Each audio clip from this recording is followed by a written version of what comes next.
Hey everybody, happy Thursday. I hope you are doing well. For those of you that are participating in NaNoWriMo, congratulations on making it through week 2. Or, well, almost through week 2, since it's Thursday. With that in mind, I thought it would be a great time to talk about motivation. Finding it, keeping it, and most importantly, persevering without it. Week 1 of Nano is almost always awesome for people. You're still excited, you're loving your ideas, you're making time for your writing, all of that good stuff. If you are anything like me, it's sort of like the first few weeks after the new year when you've made resolutions. Everything is going great until that newness wears off. Then it can start to be a struggle. Maybe the words aren't flowing as well. Maybe you got stuck on a plot point you weren't expecting. Maybe you've had some crazy days where you weren't able to prioritize your writing, or maybe there are just some days where you weren't feeling it. You want to have the motivation to write, but it just isn't there. And that is the key issue, waiting for motivation to do something. I'm probably not telling you anything you don't already know, but it is always worth it to hear it again. Arbitrary motivation doesn't last. It's a sprinting tool, and you are running a marathon. Like everything worthwhile, writing a book is a hard process, and it can sometimes be a long one too. But the key is finding some tools that work for you to keep you going even after that initial rush fades. So here's a couple that I've heard of that either work for me or that I've heard are really popular that have worked for other people that you may want to try out. Number 1 is find your core motivation. Note I said core motivation, not arbitrary motivation. The difference is arbitrary motivation is something that's light. You're just excited to write a book. You just want to do it. It's just something that you thought would be cool. That motivation isn't going to last you very long. So you want to dig deeper than that. Why does this really matter to you? What's going to keep you going even on those hard days? What is going to make you get up? Probably still not want to, but yes, get up that extra hour in the morning to write, or say no to drinks later so that you can come home and write and get your words in. Maybe writing this book has been a lifelong dream, or maybe the possibility of some extra money from self-publishing could give you financial freedom. Or maybe you need to write this book with a character you've never seen because you know how much you'd relate to it, and there's other people out there that need that character as well. There's so many great reasons that you want to write a book, so find yours and then find a way to remind yourself of that every day. A lot of people change their phone backgrounds. Some people make vision boards and put them up where they can see it immediately, whether that's in your closet, on your mirror, in your bathroom first thing in the morning. Maybe it's right behind your computer while you're working so you can look up and remind yourself why you're doing this. Knowing your deeper reason and keeping it at the forefront of your mind, even on those harder days, is really going to help you push yourself. Number 2 is accountability. If you've seen any of my previous videos on NaNoWriMo, you know I have a bit of mixed feelings about it, but one of the things I love about this month is the community. There are so many people out there that are just like you, struggling and excited and doing the exact same thing, and you want to take advantage of that.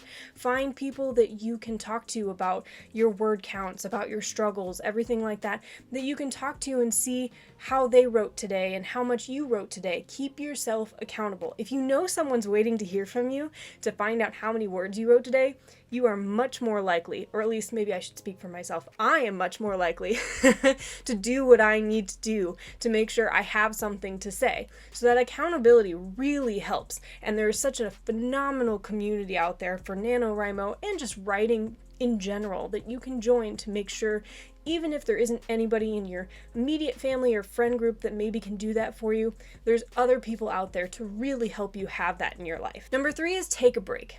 Burnout is a real thing, especially during NaNoWriMo when you're trying to push so hard for so many words in such a short amount of time. And this can be one of the hardest things to avoid or overcome, no matter how great your reason is for writing or how many people you have cheering you on. So make sure you're taking breaks. Take a break and read a book. Write something else, watch a show, remind yourself of why you fell in love with storytelling and why you want to be an author so much. Give yourself that time to refill your creative well and to be able to go back to your story, putting your best foot forward as you start to write again. I know it does feel a little counterintuitive, especially if by this point you've maybe fallen a little bit behind to take a break. Your instinct is to push yourself to say, no, I gotta buckle down, double down, and really push myself. But if you're really in in this for the long haul. You want to make sure you make it to the end of this month and get to your goal or as close as possible. You need to maintain that balance as well. So see if maybe that's something you need to do first before you dive back in. Number 4 is bribe yourself. Now I put this one in here because I've heard it's very popular and it can work really well for some people.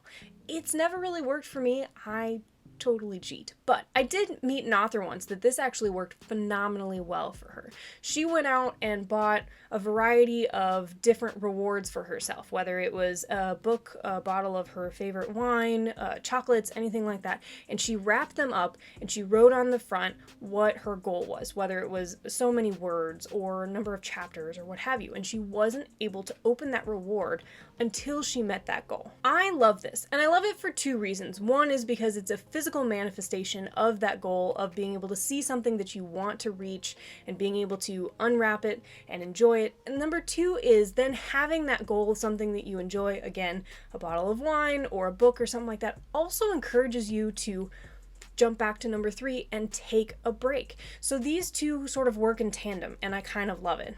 Like I said, it doesn't wholly work for me because I cheat, but if you are a bit more honest than I am, this can be a really great tool to help you as you move your way through. Number 5 is write a letter to your readers. Now, this last recommendation I can't take credit for. I actually saw it online, but I think it's brilliant, and so I wanted to add it in here in case it's something that you hadn't heard of before. So much of writing is a mind game. It's putting aside imposter syndrome. It's putting aside doubts that your writing is good enough or that your story is going to be something that people want to read. And the suggestion that I saw online is if this is something you're struggling with, you should take the time to stop and write a letter to your ideal reader. Gush to them about your favorite character or about a scene that really hit you that you think they're going to love, or why you wanted to write this book in the first place, why it means so much to you, and why it probably will to them as well. Not only can this remind you of why you fell in love with this story, why you wanted to write it in the first place, and hopefully inspire you to dive back in, but it can also help you keep in mind that you chose to write this for a reason. There are readers out there just like you that will love this story, but they can't love it, they can't read it until you finish writing it. The long and short of it is there is no magic bullet to keep you motivated, to keep you wanting to be productive and keep you writing. I wish there were, and if I had it, I would share it with you instantly. But there are still going to be hard days, crazy days, lazy days. But part of what's so great about NaNoWriMo is that it pushes you to find these tools and tricks and whatever that works for you to keep you going. Hopefully through the rest of November, yes, but beyond that as well, so you can keep writing and you can finish those great books that you are meant to write. Hopefully this has been helpful. I wish you the best of luck as you continue through NaNoWriMo. If you have any questions, don't hesitate to reach out. I would love to hear from you. Don't forget to like, comment, and subscribe. It really helps the channel. And then you can know every week when a new video comes up. And until next week, keep writing.